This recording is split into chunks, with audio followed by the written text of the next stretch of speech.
Hey everyone, welcome to another episode of Crypto Chats. This week, I actually have two cryptids for you because I found out that they are mortal enemies, and I love that so much. We're going to talk about the Snallygaster and the Dewayo. I'm not really sure how to pronounce it, but I'm doing my best, so if it's wrong, just let me know. But so they're supposedly mortal enemies, which I think is so weird, but I love it. So that's why I want to throw them into one episode together and just talk about it all together. So let's get into it. So to kick things off, we're going to talk about the Snallygaster first. The Snallygaster is this really bizarre looking creature. If you don't think you've seen a picture of it, you probably have and just didn't realize it.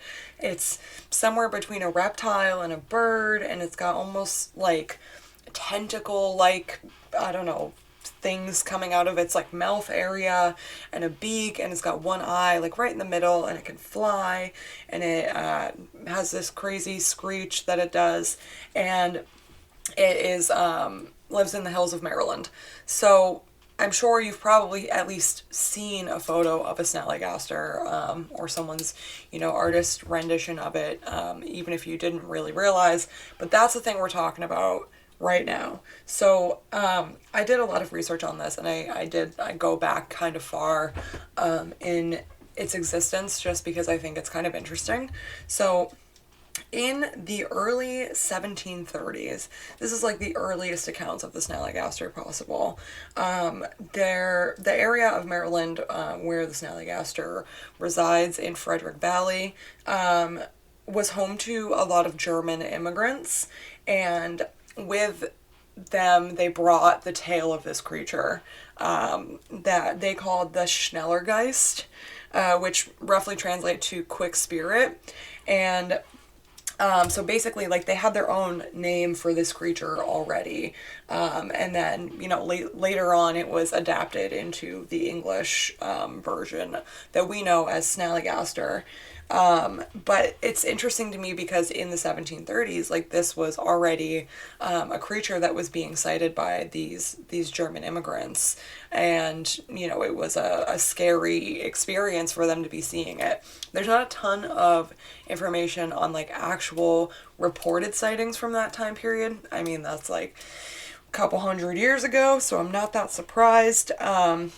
But one of the things I did learn is that there's a lot of suggestion that the legend was like resurrected in the 19th century to kind of scare away freed enslaved people, to try to keep them from going north, which I don't like that. But I mean, I guess it would kind of make sense for the time period.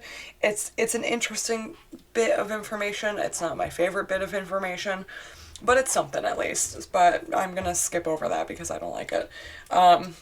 And we're just gonna get right into like the, I guess, more modern part of the history of the Snallygaster.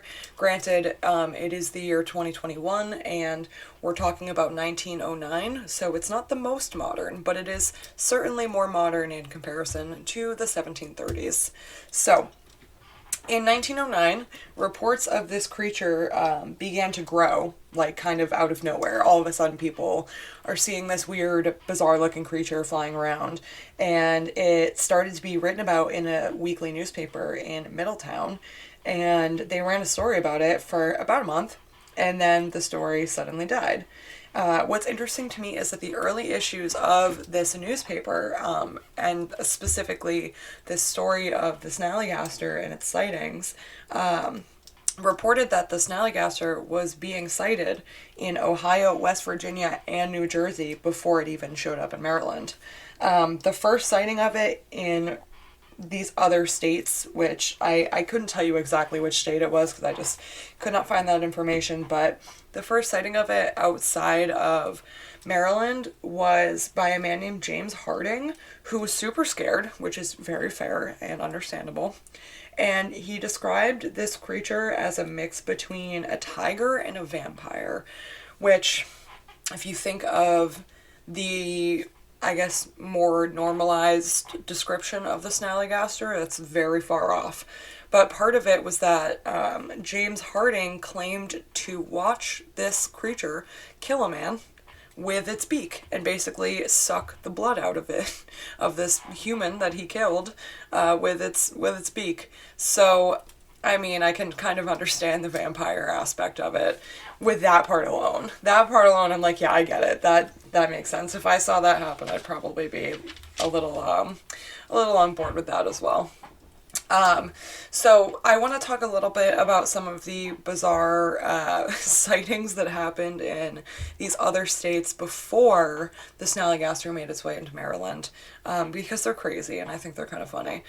So in West Virginia in 1909, there was a woman that reported being grabbed by the creature. Oh, excuse me, almost being grabbed by the creature. It tried. It was shooting its shot and it missed. But then it also was reported to have roosted in Alex Crow's barn. Roosting is basically the word they use to describe when a bird or a bat sleeps. So it's basically just like it was sleeping in this barn. And then this is my favorite one, is that it supposedly laid an egg in this area in West Virginia that it was spotted in. And this is a choice for sure, but a group of men were said to have tried to build an incubator for this giant, fucking massive creature egg that they found. In my research, I wrote in parentheses, choices, question mark, because personally, I probably wouldn't have done that. It just doesn't seem like the right thing to do in the moment. But I do kind of applaud their creativity and their determination to figure out what it was, because that's certainly not something I would have done. So then we have Ohio. So the sightings in Ohio in 1909, and there's really just one, but it's weird. And basically this man whose name was T.C. Harbaugh, I don't think I'm saying that right. I've done my best. He writes a letter to the Valley Register of where he lived, which was at that point was essentially just the newspaper publication, about witnessing this creature flying over him and just screeching at him, which I think is so funny. Like, can you imagine if you were just like outside hanging out and like this big ass weird looking thing flies over the top of you and she yells at you, just yells at you and then flies away. I think that would be so funny. I'd be scared, but I would also like look back at it, 10 years later and just fucking laugh because that's wicked funny to me. But anyway, he described it as having like two huge wings, a large horny head, which is what this man said, a large horny head. Don't have any further explanation about what that could possibly mean, so take that as you will. And then a tail that was about 20 feet long. And then the end of his letter was that he was saying that he suspected it was flying towards Maryland. I do not know how he could have known that in Ohio. He's sitting there, he sees this weird thing. I don't know how he could have looked at it and been like, oh yeah, that's flying towards Maryland. I don't really know, but he was correct because it did fly to Maryland after that. The first sighting in Maryland was actually by a man who fired a brick-burning kiln and said that the Snallygaster stopped to cool its wings over the kiln's outlet and just kind of dozed off. Which I was reading that and I was like, I would think that the outlet of that would not be suitable for cooling yourself off. But sure, go off, Snallygaster, do your thing. And I wrote, when he woke it up, it made a blood-curdling scream and flew away with an attitude. Which is funny because naturally, I'm sure it was probably pissed that this man woke it up from its slumber in this nice, warm, safe spot, but with an attitude is a funny way to put that. Immediately after he reported his sighting, there were sightings in 4 other places in this general area of Maryland, and the creature was said to lay yet another giant egg. This one, nobody tried to build an incubator for, and I can understand why, but from there, it's just kind of I don't know. Anyway, so this is a part of a piece of information that I thought was really interesting. There were so many sightings and so much uproar about the Snallygaster that it was said that at one point, President Theodore Roosevelt considered postponing one of his trips to Europe to instead lead an expedition to find the Snallygaster. I couldn't find anything that he actually did that, but he was considering it at least, and that's kind of neat. Like, can you imagine?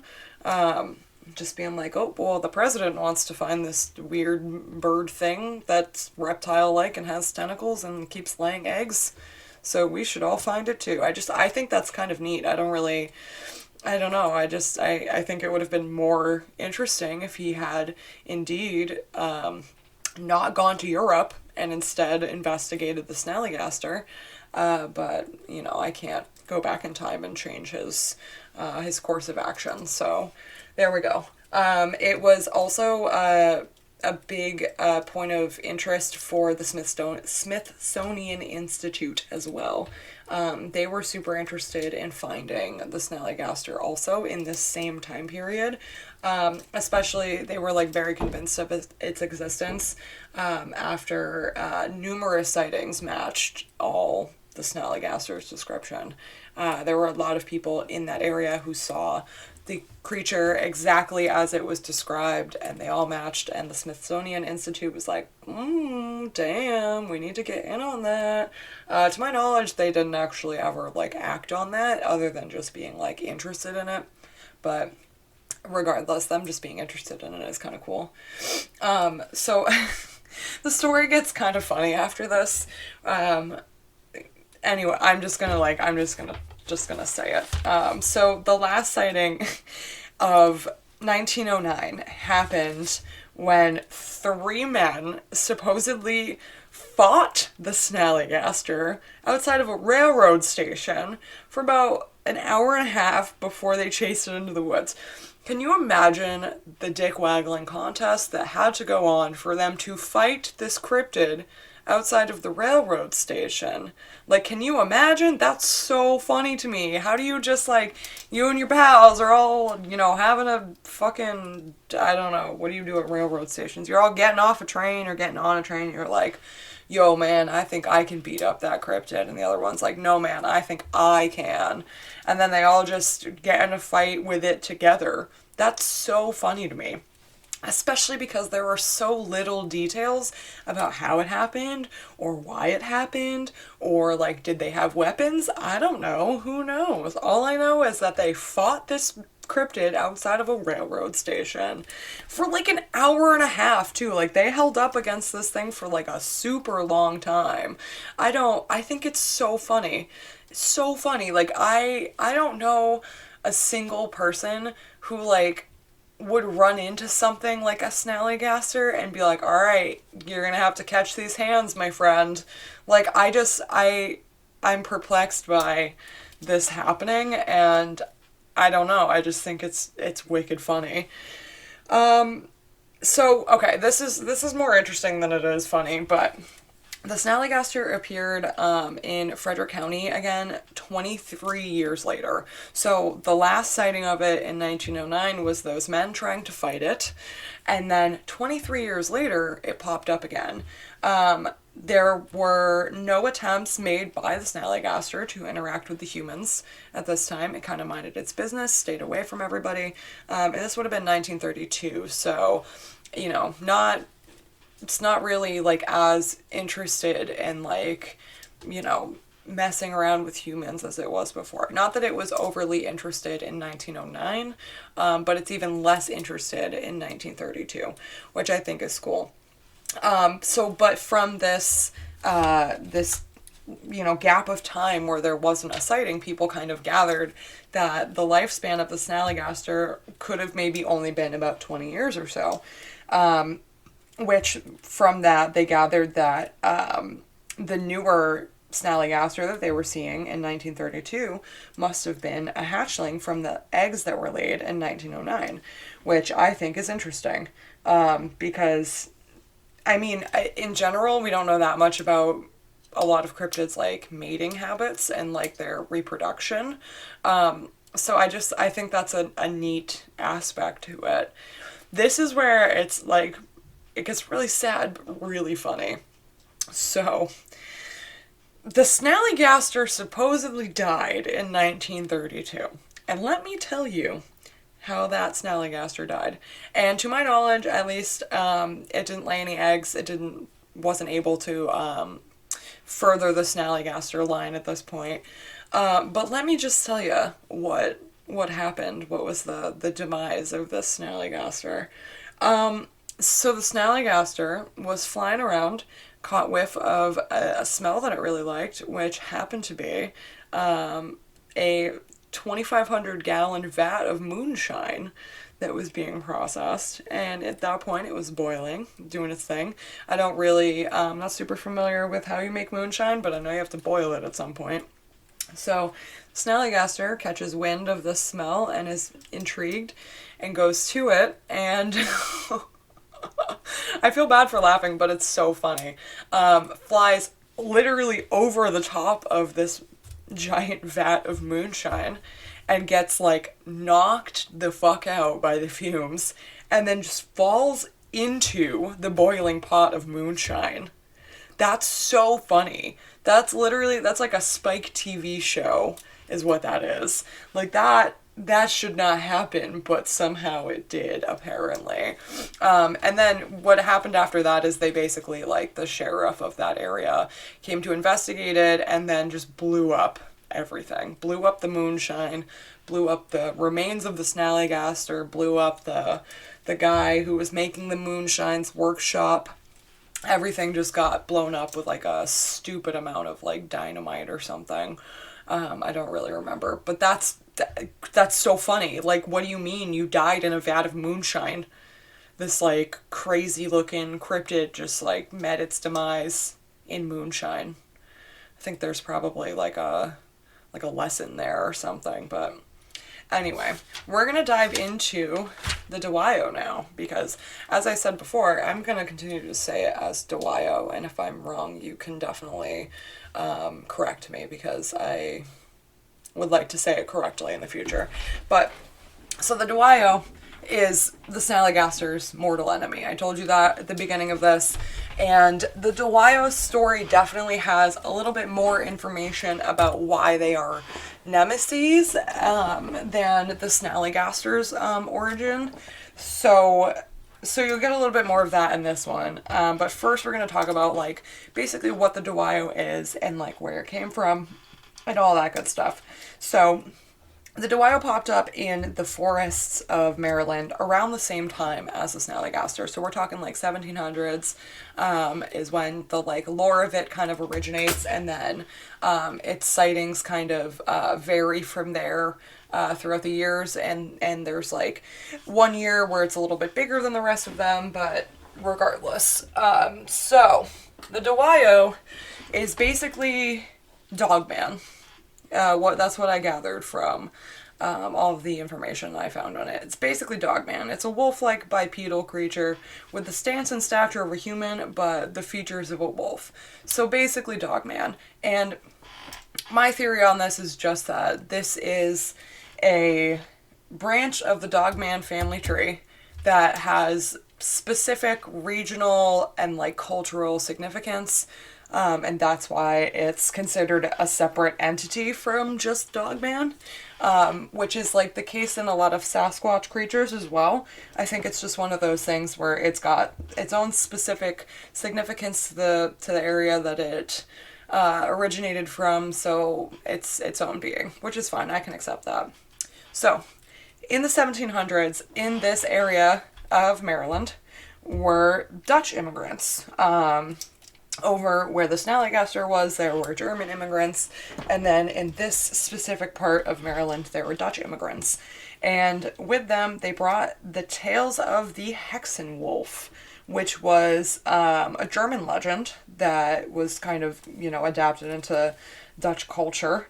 And it's basically a werewolf, basically Dogman. It's thought to be the starting point for what we know now as werewolves, which is interesting to me because I feel like that makes sense. Like, it has to start somewhere, and I to me, in my head, I don't know why, but German makes sense for the beginning of werewolves. Anyway, so the Dutch who lived in this area of Maryland were very scared of the Snallygaster, which is fair. I think most people were scared of the Snallygaster. It's scary looking. And they looked up to the Dewayo for protection against it. And I can understand that. I think it was something that was already like pretty significant to them because of their culture before they immigrated. So it makes sense that they would look up to this equally scary creature that is, you know, from their part of the world that they originated in, as protection against this new creature that was creepy and weird and scared them. So the Dewayo was basically just like a safety blanket for them.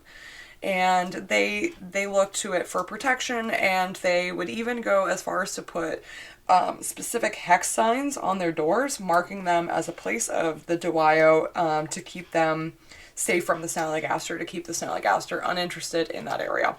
Now, I did not find a specific reason why the Snallygaster and the Dewayo are mortal enemies, but the more I think about it, the more I think it's probably just nature.